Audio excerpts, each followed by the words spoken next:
బిగ్గరగా వచ్చిందట. ఇవాళ రేవంత్ రెడ్డి తీరు కూడా అట్లా ఉంది. రుణమాఫీకి ఎగనామం పెట్టిండు, పైగా రుణమాఫీ చేసినట్టు పోజులు కొడుతున్నాడు. ఇప్పుడు నువ్వు పాక్షికంగా చేసినా అంటే తప్పకుండా ఒప్పుకుంటాం, పూర్తిగా చేసినా అంటే మేము ఒప్పుకోవడానికి సిద్ధంగా లేము. నువ్వు ఆగస్టు 15లోగా రుణమాఫీ మొత్తం చేసి తీరుతా అని దేవుళ్ళ మీద ఒట్లు పెట్టినావు, కానీ చేసింది ఏంది? పాక్షికంగా మాత్రమే చేసినావు. నేను పాక్షికంగా చేసిన తప్పయింది అని క్షమాపణ అడుగు, లేదు నీకు నిజాయితీ ఉంటే రాజీనామా చేయి. కానీ మొత్తం చేసిన అని చెప్పి నువ్వు నోరు బిగ్గరగా చేసుకున్నంత మాత్రాన, బూతులు మాట్లాడినంత మాత్రాన ప్రజలు క్షమించరు, బీఆర్ఎస్ పార్టీ నిన్ను వదిలిపెట్టదు. మీ రుణమాఫీ కథ ఎట్లుందంటే, వెనకటికెవడో పంచపాండవులు అంటే మంచం కోళ్ళ వలె ముచ్చటగా ముగ్గురు అని చెప్పి 2 ఏళ్ళు చూపించిందట. గట్లున్నది కాంగ్రెస్ రుణమాఫీ కథ. అసెంబ్లీ ఎన్నికల సమయంలో డిసెంబర్ 9వ తేదీనే సోనియా గాంధీ గారి జన్మదినం రోజు రాష్ట్రంలో 2 లక్షల రుణమాఫీని మొదటి సంతకంతో చేస్తామని ఆ రోజు అసెంబ్లీ ఎన్నికలప్పుడు ఉదరగొట్టిండ్రు. ఆ రోజు చెప్పిందేమో 40,000 కోట్ల రూపాయలు, డిసెంబర్ 9 అని మాట తప్పిండు. తర్వాత పార్లమెంట్ ఎన్నికలు వచ్చినాయి, వట్టిగా చెప్తే ప్రజలు నమ్మటట్లేరని చెప్పి కనిపించిన దేవుని మీదల్లా ఒట్లు పెట్టిండు. ఏ ఊరికి పోతే ఆ దేవుడి మీద ఒట్టు పెట్టి ఆ రోజు 31,000 కోట్లు అని చెప్పిండు. 15 ఆగస్టు కల్లా రాష్ట్రంలో రైతులు అందరినీ రుణ విముక్తుల్ని చేస్తా, ఈ రాష్ట్రంలో అప్పులకు రైతులకు ఉండనే ఉండవు, రుణగ్రహీతలుగా ఉన్న రైతులన్నీ కూడా నేను అప్పు కట్టి వాళ్ళందరినీ రుణ విముక్తులు చేస్తా అని చెప్పి మరి ఆ రోజు ఉపన్యాసాలు చెప్పిండు. బడ్జెట్లో చూస్తే 26,000 కోట్లు పెట్టిండ్రు. అసెంబ్లీలోనే నేను అడిగిన, ఆ రోజు బడ్జెట్ మీద నేను మాట్లాడేటప్పుడు మీరు ముందేమో మేనిఫెస్టోలో ఎలక్షన్ టైంలో 40,000 కోట్లు అన్నారు, క్యాబినెట్ మీటింగ్ పెట్టి 31,000 కోట్లు అని చెప్పారు, బడ్జెట్లోనేమో 26,000 కోట్లే పెట్టినరు. మరి ఎవరికి ఎగబెడతారు? 26,000 కోట్లు ఏ రకంగా సరిపోతాయి అని చెప్పి ఆ రోజు అసెంబ్లీలో గట్టిగా నిలదీసినాం. రైతు రుణమాఫీ మీద, రైతు భరోసా మీద అసెంబ్లీలో చర్చ పెట్టాలని చెప్పి పట్టుబట్టాం.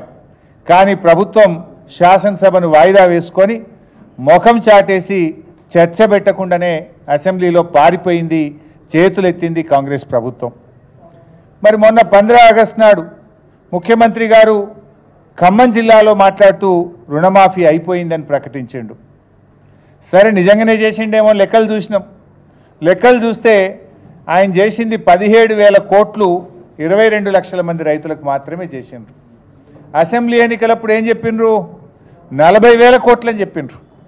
ఇప్పుడు తీరా చేసింది 17,000 కోట్లు, అంటే 23,000 కోట్లు కోత పెట్టిండ్రు.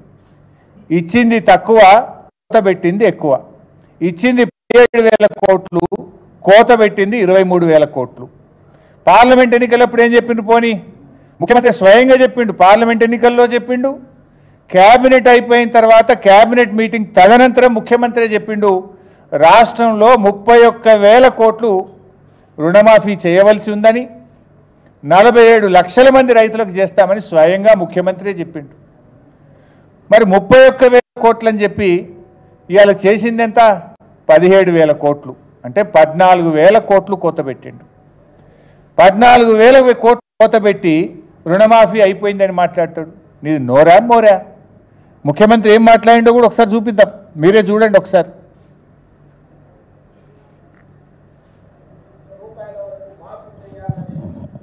మా మంత్రివర్గంలో మేము నిర్ణయం తీసుకున్నాము, ఈ రుణాలు మాఫీ చేయడానికి దాదాపుగా 31,000 కోట్ల రూపాయలు అవసరం అవుతున్నది. జూలై 18న మొదలు పెడితే ఇవాళ 15 ఆగస్టు, సరిగ్గా 27 రోజుల్లో 18,000 కోట్ల రూపాయలు రైతుల ఖాతాలోకి బదిలీ చేసిన ప్రభుత్వం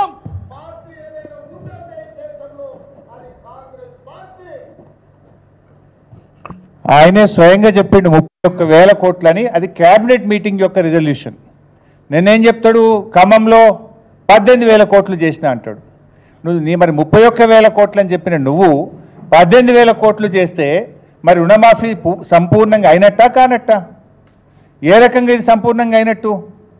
రైతుల సంఖ్య నువ్వు ఆ రోజు 47 లక్షలని చెప్పినావు, కానీ నిన్నటి వరకు 3 విడతల్లో రుణమాఫీ అయిన రైతులు కేవలం 22 లక్షలు మాత్రమే.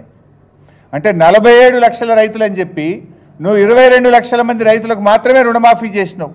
అంటే ఇది కేవలం 46% మంది రైతులకు మాత్రమే ఈరోజు రుణమాఫీ జరిగింది. అంటే సుమారు 25 లక్షల మంది రైతులకు ఇవాళ రుణమాఫీ నువ్వు ఎగనామం పెట్టినావు.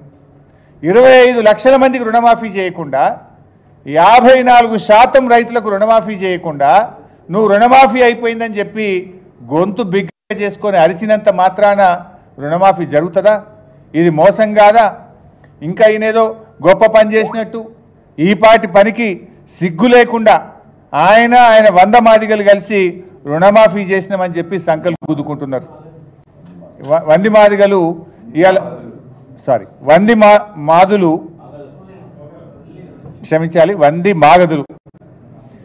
మాగదులు రుణమాఫీ పూర్తయిందని ఈరోజు వాళ్ళు సంకల్పం గుద్దుకుంటున్నారు. నిజంగా అయింది ఎంత?